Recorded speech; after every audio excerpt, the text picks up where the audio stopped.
पाकिस्तान तहरीक-ए-इंसाफ और हुकूमत के माबैन मुज़ाकराती अमल टूट गया। ये तो आज हमारे प्रोग्राम का मेन टॉपिक होगा, लेकिन पीका लॉ उस हवाले से हम कई रोज़ से मुख्तलिफ़ जगहों पे प्राइम मिनिस्टर की मौजूदगी में, इंफॉर्मेशन मिनिस्टर की मौजूदगी में ये नुक्ता उठा चुके हैं कि जो वर्किंग जर्नलिस्ट है उसके लिए एक इंडिपेंडेंट न्यूज़ और ओपिनियन के लिए स्पेस जो है ना वो हमने बहुत ही पहले मसदूद कर दी, गुंजाइश ही नहीं है, बिल्कुल रिस्ट्रिक्ट कर दिया उस स्पेस को। या उसको कोई ना कोई टारगेट करेगा, कोई एक बंदा उसको निकलेगा, उसको हिट करेगा, या कहीं हुकूमती दबाव आएगा या किसी और सर्कल से दबाव आएगा। तो जो 4, 6, 8, 10 जगहों से काम हो रहा है प्रोफेशनली, उसके लिए हमें रास्ता खोलना चाहिए, बंद नहीं करना चाहिए। तो ये जो पीका लॉ है, इसकी डेफिनेशन जो है उसके अंदर हमने न्यूज़ ऑर्गेनाइजेशन को भी शामिल कर दिया, सारी जर्नलिस्ट कम्युनिटी भी उसके अंदर आ गई है। तो जिसकी खबर पसंद नहीं आएगी तो आप उसको टारगेट करना बहुत आसान है, उसको पीका लॉ में ले जाएं और उसको रगड़ा लगा दें, या उसको ऐसा जुर्माना कर दें या ऐसी सज़ा दे दें कि उसके बाद वो तौबा कर ले कि आइंदा से वो कभी खबर रिपोर्ट करने की या ओपिनियन देने की हिम्मत ही ना करे। आपके पास बेशुमार ऐसे मौके या मिसालें दी जा सकती हैं कि हुकूमती किसी कानून साजी के अमल में, किसी सुप्रीम कोर्ट के फ़ैसले के ऊपर, जिसके ऊपर आप बिल्कुल एक फेयर ओपिनियन दे सकते हैं, लेकिन अगर आपने किसी को पकड़ के अंदर बंद करना हो तो उस ज़ुमरे में भी बंद कर सकते हैं। इस्टेब्लिशमेंट को किसी मसले पर तनकीद कर दें, उस पर उठा के आप किसी जर्नलिस्ट को बंद कर सकते हैं। तो ये हमें तखसीस करनी पड़ेगी, न्यूज़ ऑर्गेनाइजेशन और प्रोफेशनल जर्नलिस्ट को बचाना पड़ेगा। नहीं बचाएंगे तो जो थोड़ी सी स्पेस है, इतनी सी स्पेस है पाकिस्तान में अब जर्नलिज़म के लिए, वो ख़त्म हो जाएगी, बचेगी नहीं। और आज तो उसका बेनिफिशरी हुकूमत शायद महसूस करे कि हुकूमत इसकी बेनिफिशरी है कि उसके ख़िलाफ़ कोई ख़बर नहीं छापेगा, तो कल को यही लोग जब जेलों में पड़े होंगे तो इनके लिए आवाज़ उठाने वाला भी कोई नहीं होगा। ये इमरान खान को भी बात समझाई थी, लेकिन PTI की हुकूमत को भी ये बात समझ नहीं थी आई।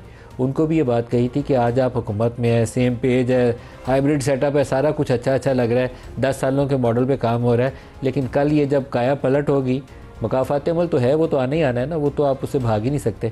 तो जब आपकी बारी आएगी रगड़ा लगने की, तो फिर आपके लिए रिपोर्ट करने वाले बंदे वही होंगे जो आज़ादी से आज खबर आपके ख़िलाफ़ लिखने की हिम्मत रखते हैं। तो उनको मत मारें, उनको लिखने दें।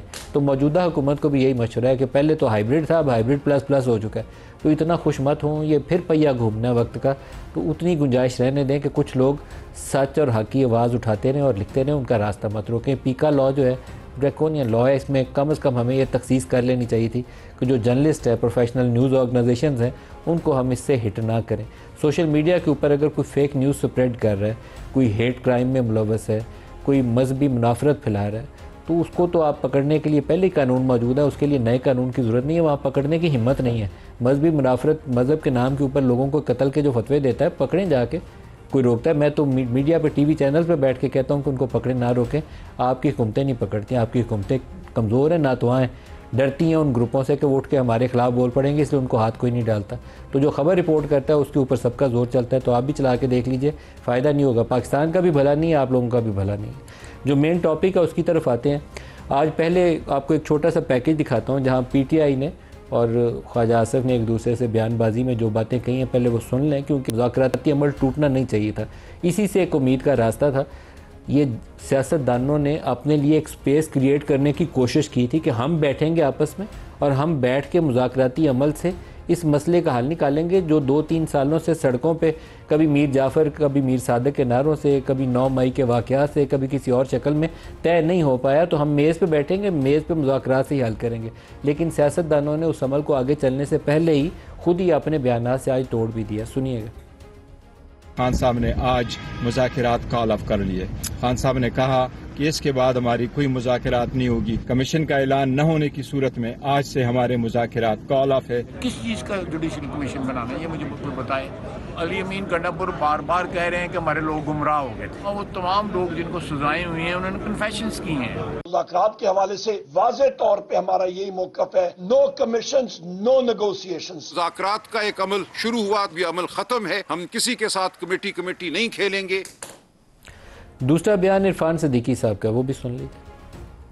मुज़ाकरात का ये अमल उनकी पेशरफ्त पे शुरू हुआ था। अब हमारे ख्याल के मुताबिक वो 7 वर्किंग डेज जो हैं वो पूरे होते हैं 28 तारीख को। हम उन्हें कहते हैं कि अभी ना जाएं, कुछ दिन ठहर जाएं, हम तमाम इनके मुतालबात के बारे में अपने अपने मौक़िफ़ लेके आएंगे। सातों पार्टियां जब मुतफिक हो जाएंगी, जो कि आलमोस्ट एक राय हमारी ऑलमोस्ट बन चुकी है। तो हमारी अपील होगी कि वो इस पे ज़रूर गौर करें और इस अमल को न छोड़ें। दुख ये है कि वो उस अमल से उसको अधूरा छोड़ के हमारा जवाब तो सुन लेते, हम क्या कहते हैं उसके बारे में इनकार करते हैं, इकरार करते हैं, कहते हैं जी आए हम कमीशन भी बनाते हैं, ये जो जज आप कहते हैं वो भी बना, इंतज़ार तो करो। आज जो प्रोग्राम में हमारे साथ शुरू इस्लामाबाद स्टूडियोज़ में पाकिस्तान पीपल्स पार्टी के सीनियर रहनुमा और बहुत ही काबिल एहतराम कमरजमान कायरा साहब, इसके अलावा बैरिस्टर दानियाल चौधरी साहब पाकिस्तान मुस्लिम लीग नवाज से और ओन अब्बास बप्पी साहब पाकिस्तान तहरीक इंसाफ से हमारे साथ है। सबको खुशामदीद कहते हैं। कायरा साहब, आमतौर पर पीपल्स पार्टी जो है वो टॉर्च बेरर मानी जाती है कि इस मुफाहमत मुज़ाकराती अमल को आगे बढ़ाने के हवाले से, तो मुझे तो आज एक सियासी अमल के अंदर सियासतदानों की, अपनी पॉलिटिकल लीडर्स की नाकामी नज़र आई है कि वो प्रोसेस जो उम्मीद दिला सकता था उसको आगे बढ़ने से पहले ही तोड़ दिया। बिलाशुबा नदीम साहब, डेमोक्रेसी डायलॉग के ज़रिए आगे बढ़नी होती है और डायलॉग रुक जाएगा तो डेडलॉक हो जाएगा, डेडलॉक से तो डीरेलमेंट होती है, कभी बेहतरी नहीं आती। लेकिन सवाल ये है कि पिछले कुछ सालों से, वैसे तो काफ़ी सालों से, लेकिन कुछ सालों से ज़्यादा ये जो एक डिक्लाइन है ना, हमारी इखलाकी इन्हतात भी है, सियासी इन्हतात भी है, मुआशी इन्हतात भी है। ये जो सियासी इन्हतात है उसके नतीजे में लोगों में टॉलरेंस कम हो गई है और मैं आप पे अपनी राय मुसल्लत करना चाहता हूँ। मैं आपसे आर्गूमेंट नहीं कर रहा, मैंने आपको चित करना है, आपने मुझे चित करना है। ये एक रवैया बन गया है। सियासी जमातों के अंदर भी यही रवैया आ गया। हम समझते हैं कि जो हम कह रहे हैं यही बात दुरुस्त है और दूसरी जमात को तो बिल्कुल हमने बिल्कुल फेल कर देना है पकड़ के, और उसका वजूद ही ख़त्म करना है। ना कभी को ख़त्म कर पाया है, ना होगा। लेकिन हम एक क्राइसिस को हल करने चलते हैं, वो हल नहीं होता, हम एक और बड़ा क्राइसिस शुरू कर देते हैं। वो एक ये जो कैपिटलिस्ट सिस्टम है ना, इसके बारे में हम बचपन में जब पढ़ा करते थे तो उस वक्त ये समझाया जाता था हमें कि कैपिटलिस्ट जो हैं ये किसी मसले का हल नहीं करते, बल्कि एक क्राइसिस को हल करने के लिए एक बड़ा दायरा, एक और बड़ा क्राइसिस शुरू कर देते हैं और ये एक छोटा क्राइसिस कहीं गुम हो जाता है। ऐसी एक सूरत हाल मुझे लगता है पाकिस्तान के अंदर है। मुज़ाकरात में खान साहब ने पहले सबसे ज़्यादा तलखी रखी, हमारी जमातों के दरमियान भी बहुत थी, माजी में बहुत तलखी थी, लेकिन फिर मोहतरमा ने इसको इनिशिएट किया, बाकी जमातों ने भी, मियाँ साहब ने इसको रिस्पॉन्ड किया, बाकी जमातें भी इस पर आई। तो तमाम तर तलखियों के बावजूद बैठे को रास्ते पैदा हुए, फिर छोटी मोटी तलखियाँ हुई, होनी थी, ग्रेजुअली इस आदत को पुख्ता करना था। अनफॉर्चुनेटली वो दुनिया से चली गई। अब उसके बाद खान साहब की जब से सियासी तौर पे वो तवाना हुए हैं तो उनका रवैया और ज़्यादा हॉस्टाइल हो गया है। तो ये जो डिक्लाइन था ये और तेज़ हो गया है। मैं किसी एक वक्त की बात नहीं कर रहा, किसी एक जमात को ब्लेम नहीं कर रहा, लेकिन मैं ये समझ रहा हूँ कि इस वक्त वो इतना ज़्यादा स्पीड अप हो गया है कि वो कहते हैं मैं तो दूसरे को मानते नहीं, उसको हाथ नहीं मिलाऊंगा, उसकी शक्ल नहीं देखूंगा, इससे बात नहीं करूँगा, लिहाजा मैं उसके वजूद की नफ़ी कर रहा हूँ। और इख्तिलाफ राय ज़ाती दुश्मनी की हद तक चला गया। तो यही तो इशू है ना, मैं कहता हूँ कि मैंने चित करना है। अब ये मुज़ाकराती अमल शुरू हुआ, शुक्र हुआ कि जी इतने सालों से कह रहे थे चलो जी कुफर टूटा खुदा खुदा करके, मुज़ाकराती अमल शुरू होगा तो रास्ते निकल आएंगे। मैं पहले दिन से, जब से मैं ये क्राइसिस शुरू है, मेरा एक मौक़िफ़ रहा है कि डायलॉग करें, डायलॉग के ज़रिए ही रास्ते पैदा होंगे। ये पिछली हमारी गवर्नमेंट में भी हमारा ये मौक़िफ़ था। खान साहब डायलॉग पे नहीं आते थे और डायलॉग से रास्ते पैदा हुए, पिछले दौर में भी हुए। अब जो मसला बना है वो ये है कि पीटीआई की तरफ से कुछ शराइत लागू की गई।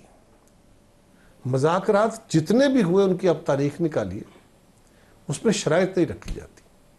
आप अपने जो पॉइंट्स भी हैं, ये कमीशन बनाने का पॉइंट है, हमारे कैदियों को रिहा करो ये पॉइंट है, हमारा मैंडेट वापस करो ये पॉइंट है, हमारा फलांग करो, ये जितने पॉइंट आपके हैं आप उनको उन एजेंडा आइटम्स के तौर पे लेके बैठेंगे। गवर्नमेंट अपना एजेंडा आइटम आपके सामने खोलेगी, आपके सवालों का जवाब देगी, आप उनके सवालों का जवाब देंगे और दोनों को अपने अपने पेडेस्टल से नीचे आके रीएडजस्टमेंट करके कोई कॉमन ग्राउंड ढूंढनी होगी। इसके अलावा कोई रास्ता नहीं है कि वो एक एक दूसरे को चत कर सके। अब ये मसला है कि अगर गवर्नमेंट ने आपको कहा, गवर्नमेंट की तरफ से कि जी आप लिख के अपने मुतालबे दे दें, आप शराइत ना दें। मैं ये कहता रहा कि यार शराइत के साथ मुज़ाकरात नहीं हुआ करते, आप एजेंडा रखे करें। अब आपने शर्त लगा दी, फिर पहले कहा जी कोई शर्त नहीं है, हम बैठते हैं, हम लिख के दे देते हैं। पहले लिखने पे एतराज़ रहा, फिर लिख के दे दिए। अब 7 दिन दिए तो 7 दिन बर्दाश्त तो कर लें। अब आप कह रहे हैं ये वही अमल शुरू होने लगा है जो 6 मई 2023 को हुआ था कि 6 मई को मुज़ाकरात कामयाब हो गए, इलेक्शन की तय हो गई डेट, पूरे मुल्क में एक दिन इलेक्शन होगा, सब कुछ हो गया और खान साहब ने बैकआउट कर लिया। आज भी वो सूरत हाल पैदा हो गई है कि आज गवर्नमेंट फंसी बैठी है ना, उनका जवाब सुनते, उन्होंने आपको रिटर्न में जवाब देना था। अगर पीटीआई ये समझे, उनको सूट करता है, वैसे वो जितने भी डेडलॉक आज तक उन्होंने क्रिएट किए हैं उनको उससे बेनिफिट हुआ है, लेकिन ये बात याद रखिए, अगर उनका ये ख्याल हो कि वो गवर्नमेंट को चित करके, गवर्नमेंट को बिल्कुल नाक रगड़ के हम जीत जाएंगे, तो ये बिल्कुल उनकी भूल है। और अगर गवर्नमेंट का ये ख्याल हो कि हम उनको बिल्कुल कोई स्पेस नहीं देंगे और सिर्फ हमारा एजेंडा चलेगा, तो ये गवर्नमेंट की भूल।